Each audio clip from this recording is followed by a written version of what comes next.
Hello, Steve White, Steve Arts 89. Well, I did a couple of videos about Monster, the Ed Gein story, and there are a lot of reviews. I was looking at them. I haven't seen the show yet. I don't have Netflix. I just, as a policy, I don't pay for streaming services. Um, I've used a couple of trials to see a few things I wanted to see, and that's really it. And I've sort of used all my trials with most of these sites, streaming services. So I buy DVDs, I buy Blu-rays, I watch TV, and I watch YouTube. So I'm just not going to be a part of the whole streaming thing. I don't really agree with it. It's convenient on one level, but I've got my own library. I understand people who don't have a DVD library or a digital download library.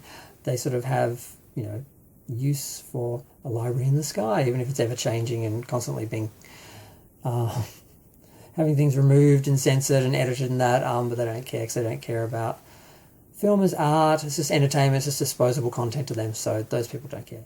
Other people do. That's why DVDs are coming back. Even VHS are coming back.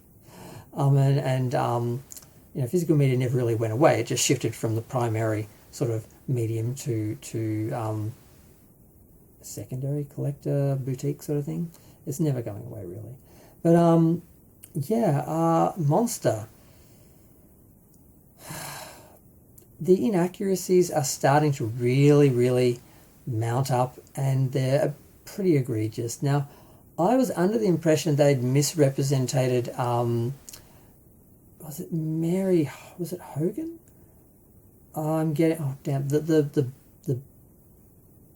lady who ran the bar, she disappeared. She had a bit of a, interesting life. So the idea that maybe something had happened between her and Eddie and something that went wrong wasn't totally unthinkable, just, a lot of, assumptions and so forth. And that's who I thought they were portraying in some of the clips I'd seen very briefly. But that was actually Mrs. Warden. They actually portrayed Mrs. Warden. Now, she was, as far as I know, a widow who ran a shop with her son. She probably ran him too. And she was much loved in the community, a very well-together businesswoman, and he kept inviting her out to things like skating, and she always politely said no, but her son was very aware, and I guess she made him aware, of these weird sort of attentions from Eddie. And that's why when she went missing, his first thought was it was Eddie Gein. But in the show, they portray her as being this mess who's on pills and has a really history of adultery and having a reputation in the town and all these things, which apparently were not true.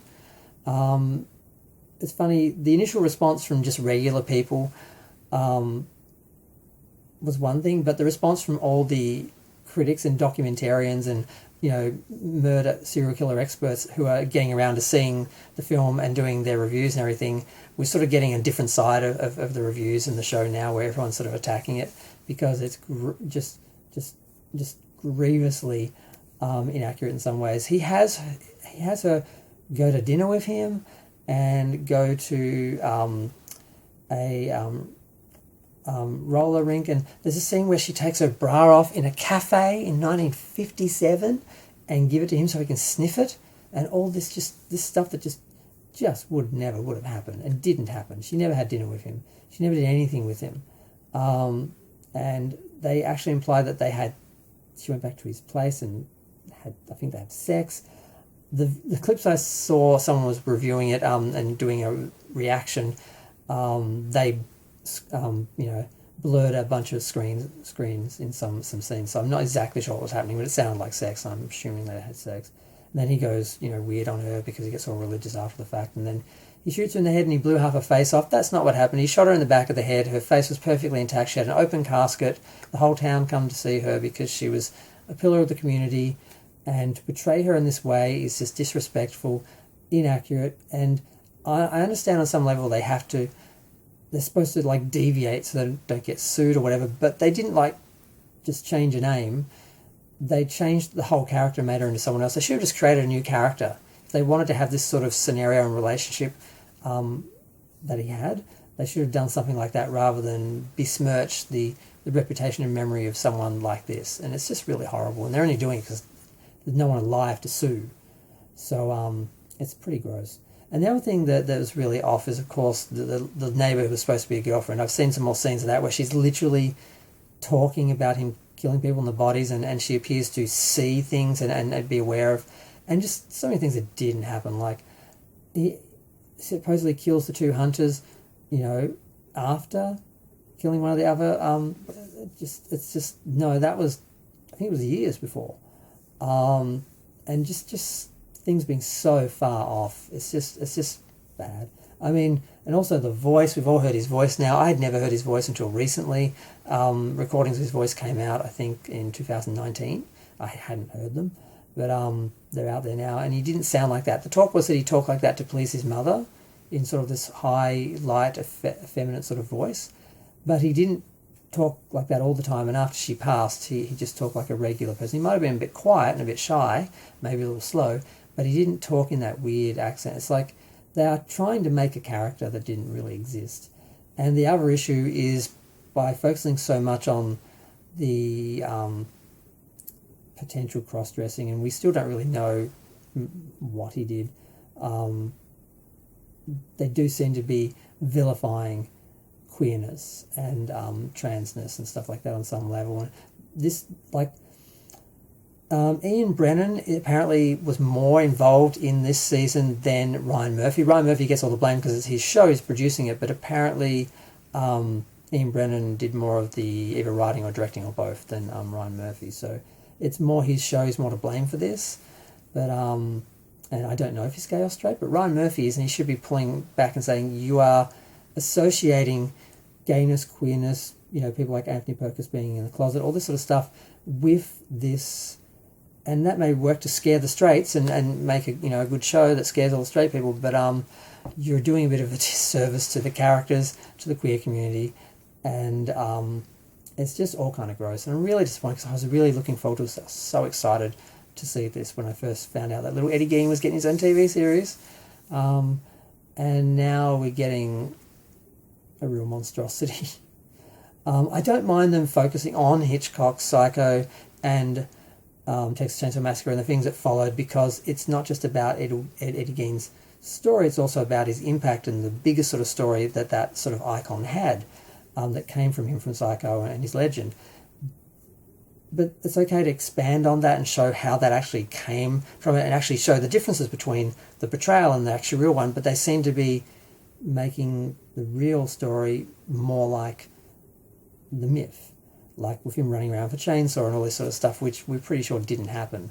And he cut up the bodies for Chainsaw. He didn't cut up the bodies with Chainsaw. He used his own hands and basic utensils. He didn't have a lot of equipment or anything like that. So we know from what was left of the bodies, they weren't, it's cut up that way. So it's just insincere and just, I'm disappointed. I'm going to enjoy it a lot less. I'm going to have to view it more as fiction. And these are real people. So, and the story is interesting enough. It doesn't need to be changed. And if you don't want to tell that story, go make up your own story about some, character like that, But don't take real characters, real situations, and make them into something they're not. Especially since a lot of people are going to view this and not know the real story and not know how inaccurate it is. And this is going to be their first Eddie Gein. And they're going to think this is his story. The story of this lonely, isolated man is far more interested in how he got twisted inside of that with no outside sort of influences. And what he did is more interested in than seeing him go to like lunch with people and just be weird and ask them to take their bra off and things like this. And it just really changes the character, changes the whole story. And I think it just minimises it because it was really unique. And this plays a lot more like just the sort of trashy, sleazy sex sort of thing, like with a lot of the scenes in that. I was only planning to talk for a couple of minutes, and I'm up to like 9 minutes. But I'm just really disappointed because I'd seen the preview, I'd seen a couple of little bits, and I'd heard people talk about it, but they were mostly people who didn't seem to know much about the case. And now I've seen a few people who know more about the case talking about it and sort of going through a lot of the issues. I haven't even sat for a real myth versus reality video yet. I'm sure there's going to be a lot more things that are wrong. Like they had the people who might have been killed by Eddie were in different counties and were investigated by different police. They had them investigated by the same policeman who caught him. He had only been sheriff for a couple of weeks, he didn't have a lot of experience, which is probably why he snapped and roughed Eddie up. And they act like they really assaulted him, and it was like at the location when it actually was in the police station. And it's just difficult when you know more than apparently the people who are writing it, or it's hard to watch something when you can see all the inaccuracies and how wrong it was, and some of it even offends you.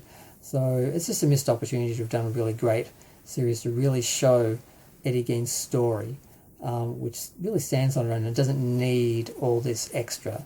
Now, continuing on with how the legacy followed in films like Psycho and Texas Chainsaw, that's fine, because you can view it in context and see that contrast. But they seem to have just thrown it all in one big mess and added a bunch of stuff, and I don't know what happened. But I'm going to go. Feel free to share, like, comment, subscribe. Let me know what you thought of the monster accuracy.